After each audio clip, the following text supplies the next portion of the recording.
Marcabru. Marcabru est un enfant trouvé dont on ne sait presque rien.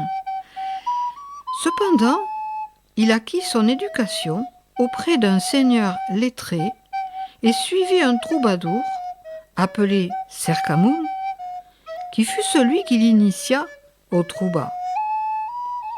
Surnommé Pain perdu, Marcabru finit par se faire remarquer pour son talent et devint le protégé de Guillaume de Poitiers et d'Alphonse VII de Castille.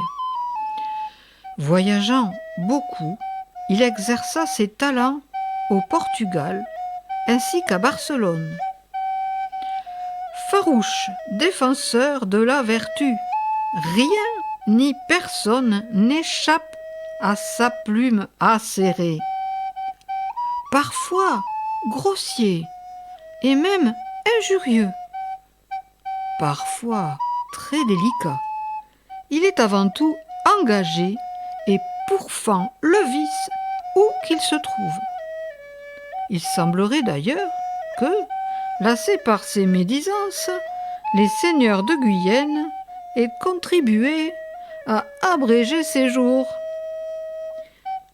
Il mit en avant la pastouro, mettant en scène l'histoire de la bergère, préférant la fidélité à son berger à la vie mondaine auprès d'un riche seigneur.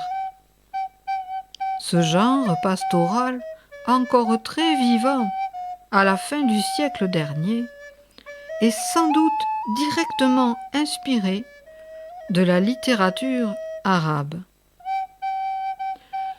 En opposition à la poésie facile, ses rimes sont riches et certains de ses vers obscurs nécessitent des clés pour les comprendre. C'est ce que l'on nomme le trouba-clus, une poésie spirituelle à la signification cachée au regard du profane.